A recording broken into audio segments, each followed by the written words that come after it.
Since anyways you're also stabbing, you are not going to need a arc around you to move the sword to generate the power to cause damage.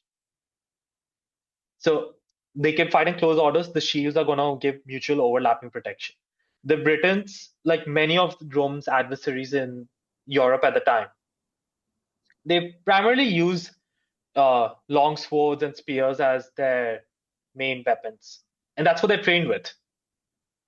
These are great individual weapons, but you need the reason spears are so effective with cavalry is they have the height and at least they have the means to maneuver and use it. But you cannot use it in close quarters combat. And now, just because of the sheer mass of the enemies, the Romans are advancing slowly, but they are steadily advancing. Any warrior who is not killed, but is just, you know, knocked down or slips, he gets trampled over by the Romans as they continue their advance. And after a couple of hours, they are pretty much on the opposite end of the battlefield, much to the frustration, nervousness, fear of everybody, because the warriors also know that their families are behind in the wagon forts cheering and watching. And the families are now like, we're supposed to be winning. Why are they coming back here?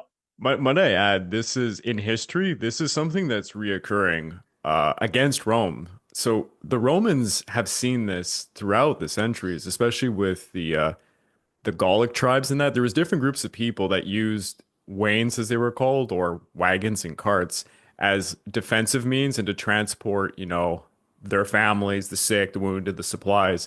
But when they got atop the wains or to the sides behind them, they were pretty useful if you had spears and projectile weapons. You could use them as defensive fortification structures.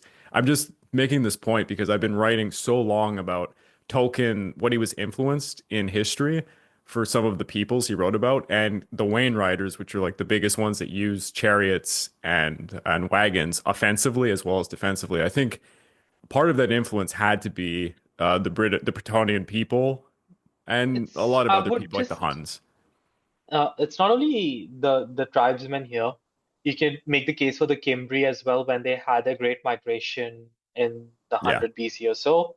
You can also talk about the Helvetii when they were migrating hmm as well, the which is where Scythians also apparently. Yeah, Caesar also encountered this. And even the Thracians, when Alexander was subjugating yeah. the area before his conquest, at the Chipka Pass battle, they utilized the wagons more offensively to try to disrupt the unity of the phalanx. But yeah, there are uses as well beyond transport and But logistics. while it would probably be surprising to some peoples in war, I think against the Romans, it's one of the worst things because the Romans would have had excellent experience against this as a tactic. It's you can make the same thing for the Romans and their use of fighting against elephants after going Yeah. up against Pyrrhus of Epirus.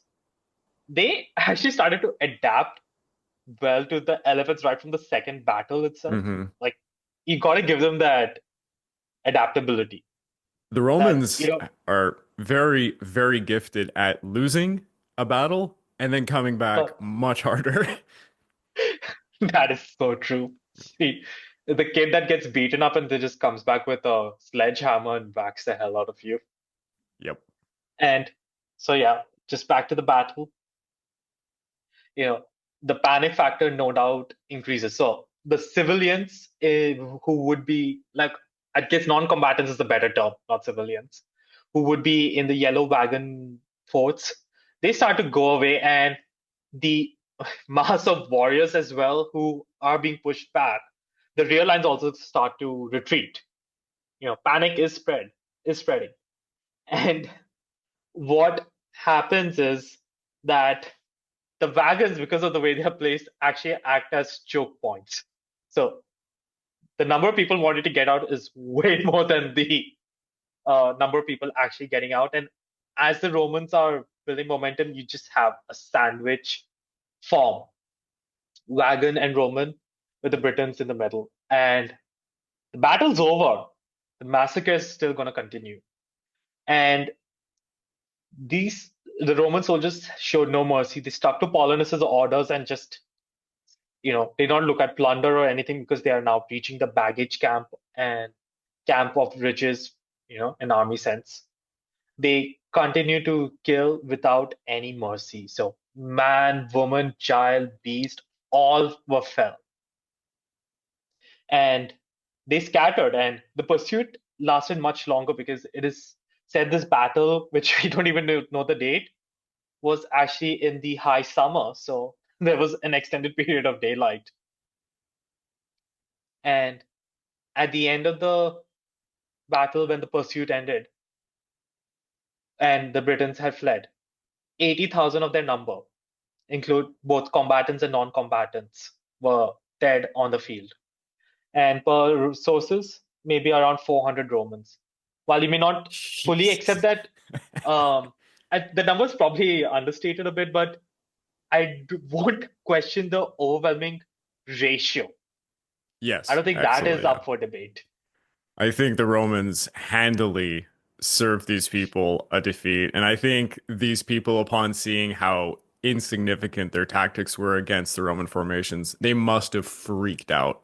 And we all know you incur more casualties when you're fleeing the battlefield, and the Romans must have just trampled them. Yeah, it was. And this is where, a brawler versus a proper soldier faces off. And we know Yep. the results. And yeah, but I would say that the casualties were definitely on the lighter side because even though the Romans overall had lost an entire legion in the entire campaign, losing a lot of strength of the second legion would have crippled their ability to continue fighting and subjugating the land, which we know continued for the next 2.5 decades more.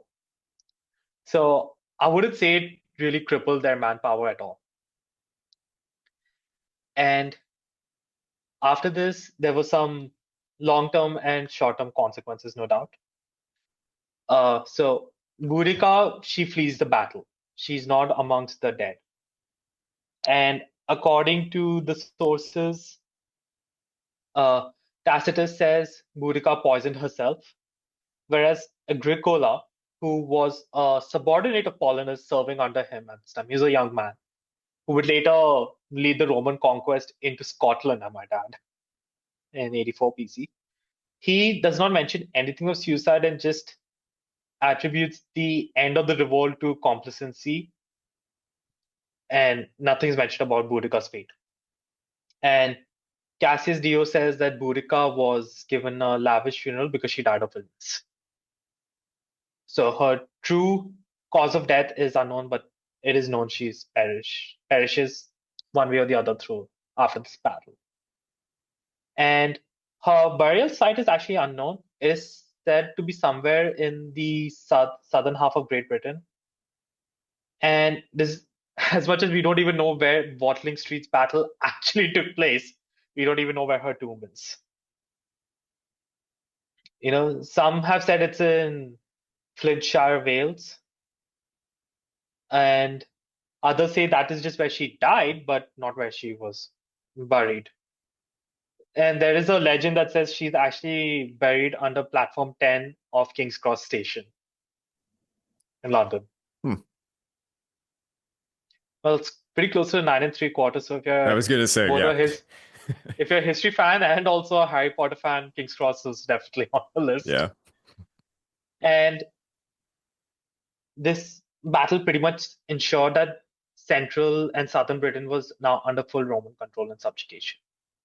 Northern Britain still held out for a couple of decades more, but by the 80s AD, Wales, Northern England, and even parts of Scotland for a while were completely under Roman rule. And this also ensured that the Romans would not pull out this victory. Because Emperor Nero would have got the reports by now of the uprising. And with the death toll that he would have probably been given before the battle, it's a significant blow to the Roman colonization that he did consider pulling out, but when the news of Watling Street's battle would have reached him a few weeks after, considering it would have taken that much time for a messenger to get to the emperor. The Roman stayed put and would not withdraw from Britain till the 5th century. And there were some immediate other consequences as well for the legions.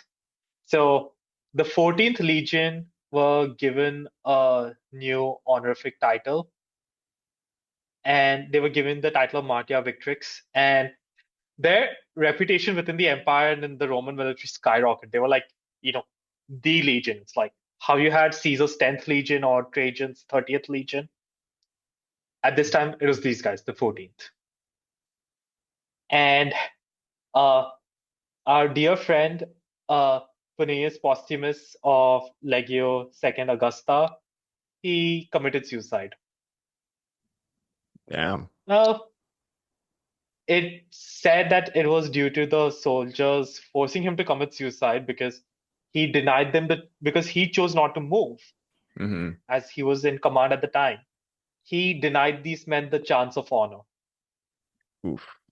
Yeah. And let's be honest, do you think Paulinus is gonna forget this insult, especially considering he won an overwhelming victory? Nope. He's going to exploit it. That's for sure.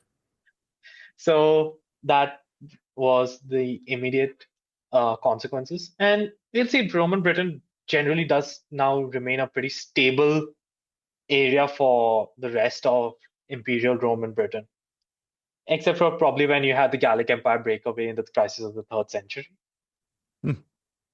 and a little bit of a revolt in the Year of the Five Emperors. But otherwise, we're good.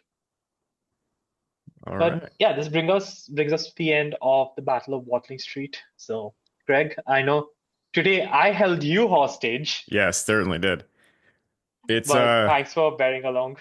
as I will fully admit to the audience every time when it comes to, well, actually, I guess no, this is the Roman. It's weird. I know people are more interested in the Roman Empire in general. When I was in university, I was more interested in the Roman Republic history, so I focused solely upon that. I'm pretty good from start to finish with like the Roman kings all the way to the end of the Roman Republic with Caesar. When it comes to the empire, it's like I have so many gaps, and certainly the wars in Britain are gaps for me. I knew a lot more about Caesar's little expedition than this. But this is really interesting, and I mean, I wasn't surprised that it brought up all these things I'm writing about for Tolkien research right now, but that was pretty cool. I want to say to the audience before we let you go, if you want to further support the channel, please check out the YouTube membership on this very YouTube channel if you're watching at the Pacific War channel, or you can go over to the Patreon at www.patreon.com/the Pacific War channel. By joining either of these, it's identical in prices and what you get.